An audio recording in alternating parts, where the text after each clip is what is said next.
सौतेली माँ से प्यारी चाची। ओहो हो, ये देसी घी के लड्डू तो खाने में बड़े स्वाद हैं और ये कचौड़ी समोसे भी एकदम खस्ता बनी है। वाह वाह वाह वाह। कुंती एसी की ठंडक में बैठी नवीन, फूली और रानी को ललचाते हुए दिखा दिखाकर लड्डू पेड़े खा रही थी। वहीं वो तीनों तपती धूप में आंगन में काम कर रही थी। अरे ओ रानी, फूली, ये फुहारपना मत दिखाओ, जल्दी जल्दी हाथ चलाओ। अरे ओ फूली, एकदम साफ से आंगन बाहर, और तू रानी जल्दी जल्दी उपले पात। जी जी जी रानी दीदी, मुझे भी लड्डू खाना है। नवीन ने हाथ बढ़ाकर लड्डू मांगा। माँ, एक लड्डू मुझे भी दो ना। ले ले ले, मेरे लाडे सर को लड्डू खाना है। ये कहते हुए बेरहम दिल कुंती उसका कान उमेड़ देती है। माँ बचाओ।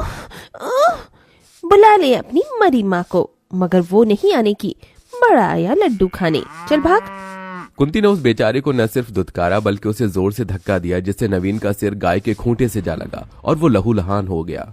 दीदी, नवीन के सर से तो खून बह रहा है।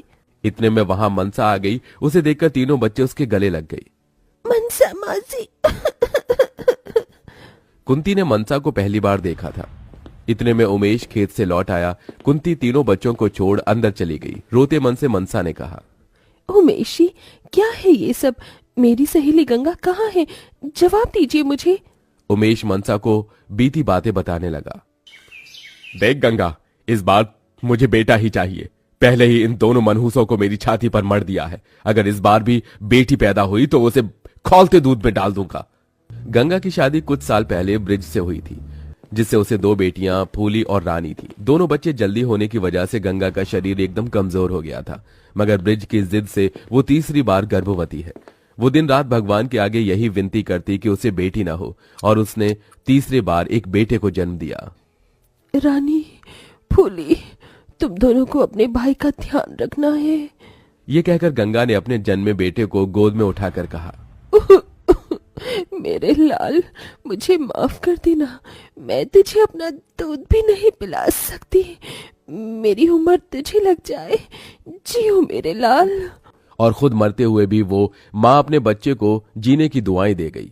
इधर गंगा की चिता की आग ठंडी भी न हुई और ब्रिज ने कुंती से दूसरी शादी कर ली और तीनों बच्चों के लिए सौतेली माँ ले आया। घर में कदम रखने के साथ ही कुंती ने उन पर अत्याचार ढाना शुरू कर दिया। कुंती उठकर आई और रोते बच्चे को देख दांत पीसते हुए कहा, अरे ओ नासपीते, बंद करिए भैं भैं भैं, वरना चुटकी भर नमक चटा दिया ना तो तेरा भी खेल खत्म। माँ, इसे भूख लगी है, थोड़ा दूध दे दो। क्यों, ये राजा का बेटा है क्या जो दूध पिएगा? पानी चटा दे। दीदी, पिताजी, ये कैसी माँ लेकर आए हैं? ये बहुत बुरी है। ये सुन के कुंती ने बौखलाकर बेचारी फूली को बहुत पीटा।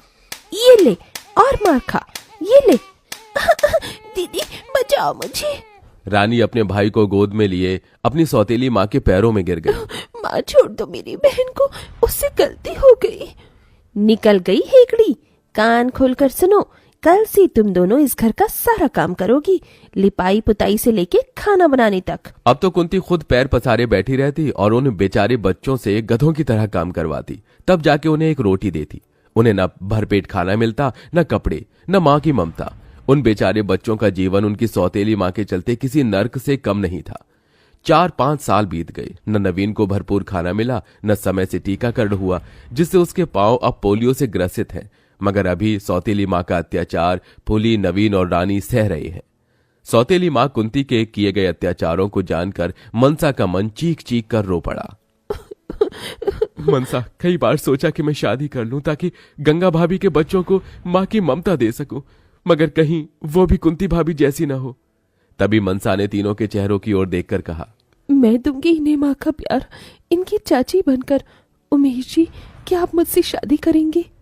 और फिर मनसा उमेश से शादी करके उन बेसहारा बच्चों के लिए चाची बनकर घर में आई, जहां तीनों ने उसकी आरती उतारी। आओ चाची माँ, हम आपका स्वागत करते हैं। तभी कुंती ने तीनों को धमकाया, अरे ओ मेरी नक्कारी औलादो, उतरवाऊं मैं आरती? चलो अंदर आओ। अपनी सौतेली माँ के खौफ से तीनों डरे सहमे से चले गए। तभी कुंती ने मनसा को गुस्से से घूरा। अगले दिन तड़के सुबह कुंती ने तीनों को लात से झकझोरते उठाना चाहा। अरे ओ मेरी नास पीटो, नकली औलादो, उठो और काम